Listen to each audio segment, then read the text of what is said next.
হরে Krishna friends, Radhe Radhe, শুভ সকাল। তো আমি এখনই জাস্ট মায়াপুরে ঢুকলাম। তো আজকে ভাবলাম আজকে সকাল সকাল ভোগটা লাগিয়ে দিই, কারণ এখন আমার সেবার টাইম হয়নি। তো ভোগটা লাগিয়ে তারপরে সেবায় যাব দোকানে। তো আজকে এত গরম পড়েছে, গতকালকে মেঘলা মেঘলা ছিল ওয়েদার, আজকে রোদ উঠেছে, মাঝে মাঝে মেঘলা করছে, কিন্তু গরমটা অতিরিক্ত। তো আমার হাতে রয়েছে জগন্নাথের জন্য ভোগ। তো চলো ভোগ লাগিয়ে আসি।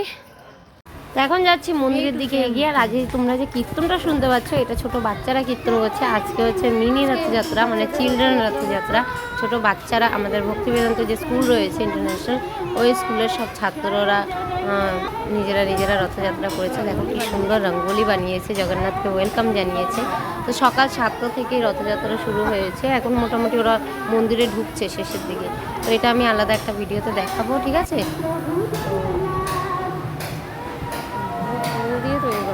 দেখো কি সুন্দর ছোট ছোট বাচ্চারা রঙ্গোলিগুলো বানিয়েছে, শুধু ফুল দিয়ে, দারুণ না দেখতে। ওটা একদম মন্দিরের গেট অবধি রঙ্গোলি বানানো হয়েছে। তো মন্দিরে চলে এসেছি, এখন ভাগবতম। তো ভোগটা এখানে রাখা আছে, এখনো পূজারি আসেনি যিনি ভোগ লাগাবে, তার জন্য একটু ওয়েট করতে হবে। ততক্ষণ আমরা দর্শন করে আসি।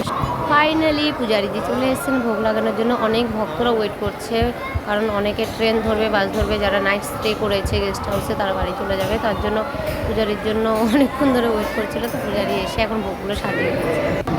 তো আমি যে ভোগটা দিয়েছি সেই ভোগটা একদম বলদেবের পাশে রয়েছে। গতকালকেও যে ভোগটা দিয়েছিলাম সেটাও বলদেবের পাশেই সাজানো হয়েছিল। জানি না প্রতিদিন কেন ওই জায়গাটা চলে যাচ্ছে।